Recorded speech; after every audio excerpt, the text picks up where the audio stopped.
Chapter 12, Chipping Rock. Michelangelo supposedly said, "I saw an angel in the marble and I carved until I set it free." The difference between chipping rock and freeing angels is the ability to envision imprisoned potential in the stones of life. A monotonous, boring life can be transformed into an exhilarating journey by learning how to capture a vision for your own destiny. Vision gives you the ability to connect the daily grind of life to your eternal purpose. Vision makes life meaningful and gives you the motivation you need to press through tough seasons. Maybe you are convinced that life will begin when you graduate, get healed, pay off all your bills, get married, or reach any other milestone. But when you make God's promises wait for you to be ready, you undermine your ability to perceive His handiwork in the world around you, and you miss your divine opportunity to prosper. The truth is that many good people sit on the porch of faithlessness and watch the world go by. Instead, you must anticipate that something meaningful, profound, powerful, and wonderful could happen to you at any moment, because anticipation is the fruit of faith. Faith inspires vision, the part of us that sees the angel in the marble when everyone else just sees a rock. In fact, everything in the kingdom is obtained by faith. Faith supersedes your circumstances, overcomes your obstacles, and overrides the facts. Faith sees the invisible, believes the impossible, and empowers the incredible. The author of Hebrews explains faith like this: "Now faith is the assurance of things hoped for, and the conviction of things not seen. For by it the men of old gained approval. By faith we understand that the worlds were prepared by the word of God, so that what is seen was not made out of things which were visible."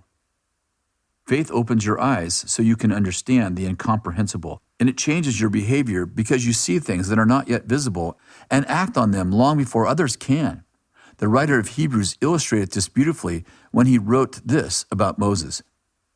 "By faith he left Egypt, not fearing the wrath of the king, for he endured as seeing him who is unseen." Moses saw God, although he's invisible, and therefore Moses left Egypt. In other words, Moses had faith. Faith opened his eyes so that he can envision the invisible, which ultimately gave him the courage to defy the most powerful ruler in the world. Vision. So what exactly is vision, and how do we pursue it? True vision is rooted in His vision, which is inspired by faith, not imagined through selfish ambition. Thus, true vision is foresight with insight that comes from His sight. Many years ago, I became sick of being overweight, so I decided to join a gym to get in shape.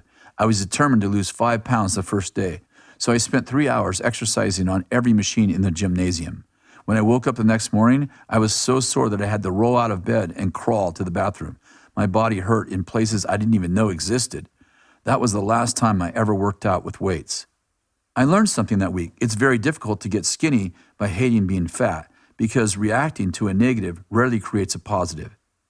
Rather, it is vision, in this case picturing yourself with a healthy body, that causes a person to restrain his or her eating habits, reorder his or her schedule, and push past the discomfort of muscle pain to obtain the goal.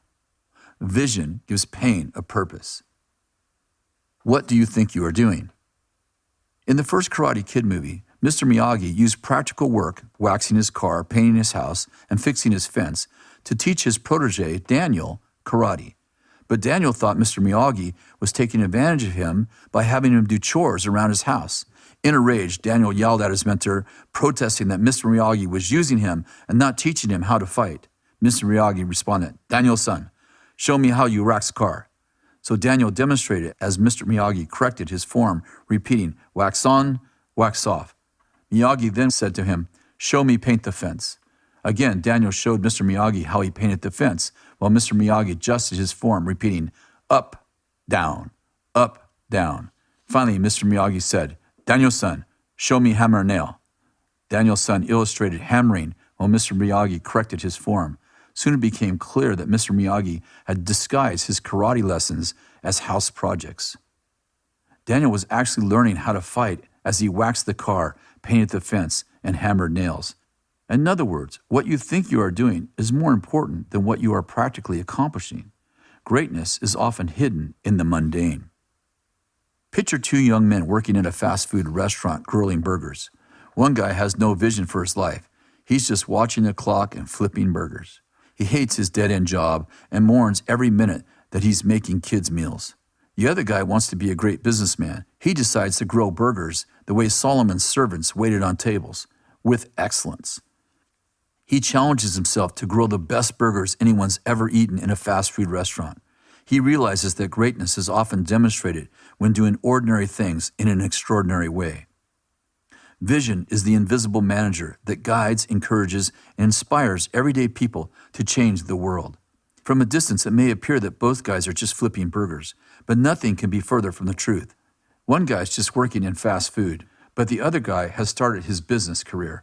Both of them seem to be standing behind the grill, but the second guy is already standing behind a huge desk in a plush office running his multi-million-dollar company.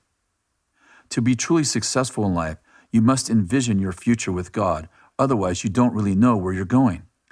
When you have no destination, no road can get you there, and running faster won't help you arrive sooner.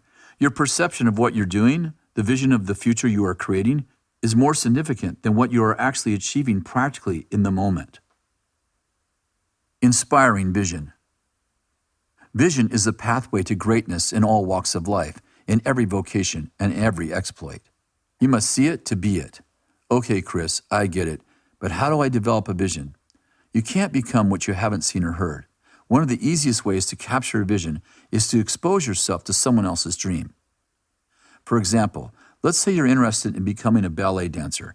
Nothing will awaken your soul like watching someone else who's an extraordinary dancer. Or maybe you want to build a house, but you don't know what kind of home inspires you. Go look at some beautiful houses. If you're called to be a great leader, read biographies of famous leaders, interview leaders you admire, and watch personal documentaries. It won't be long before you envision yourself saving the day or accomplishing a great feat. In fact, I encourage you to practice greatness by imagining yourself in the place of someone you are studying. I have been doing this for 20 years. In fact, I remember reading a biography about George Washington. As the author began to describe the conditions of Washington's troops during the War of Independence, I closed my eyes and imagined myself in his shoes.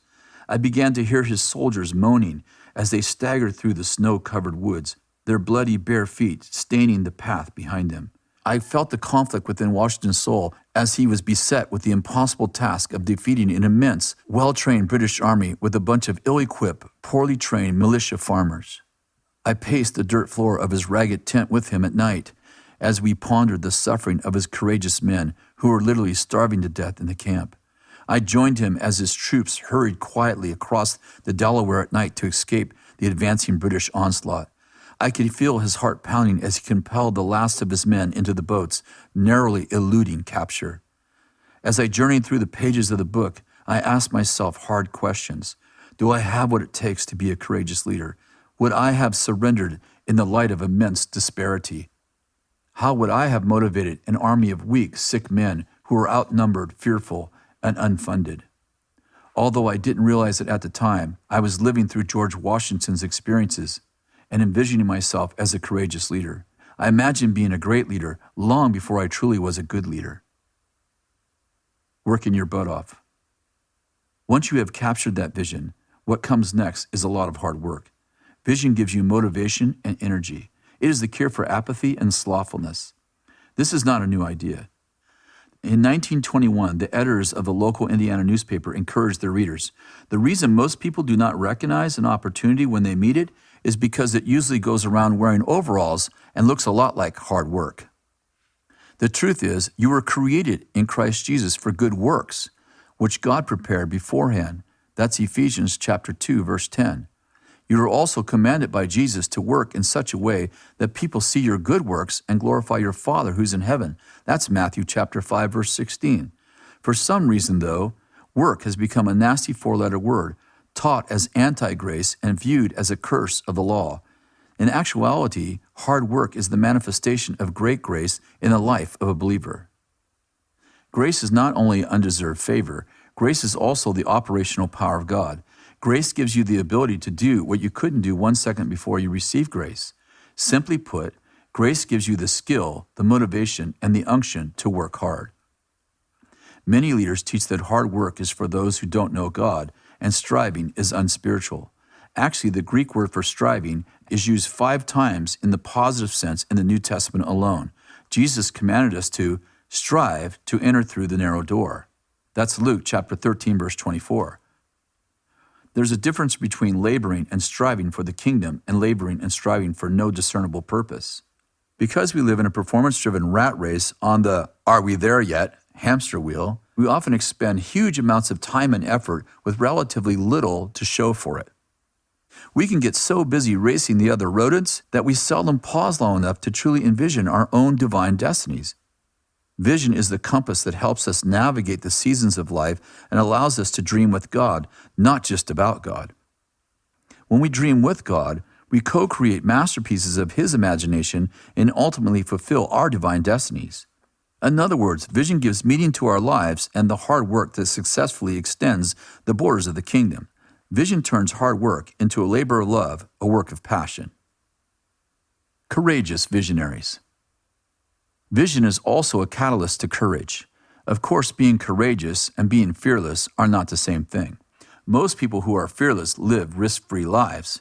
They are coddled souls who value security over significance and comfort over conquering. People who are courageous, on the other hand, refuse to let their fears dictate their destiny. You might say that courage is fear that said its prayers. Courageous people peer into the future and live with a passion to leave a legacy. They confront their fears, take captive their thoughts, and conquer the obstacles that obstruct their divine assignments, those giants inevitably present in every promised land. Andrew Womack put it this way: if you never bump into a devil, it's because you're going the same direction. Often, just about the time you find your divine connection and step into your heavenly purpose, all hell breaks loose. Your inclination might be to retreat to find peace instead of pressing in to obtain your inheritance. It's important for you to understand that world forces of this darkness, spoken of in Ephesians chapter 6, verse 12, only troubled himself over world changers and his story makers. There is no victory without a battle, no conqueror without someone conquered, and no armor necessary if there's no enemy. It is the process of envisioning your destiny and conquering your fears and defeating your giants that forges the character you need to live a successful life. Unfortunately, many people reduce their lives to make peace with their fears. Thus, they never reach their full potential in God. But if you learn how to be courageous in the face of trepidation, you will rise to the heights of your calling and be fully actualized as sons and daughters of God Himself.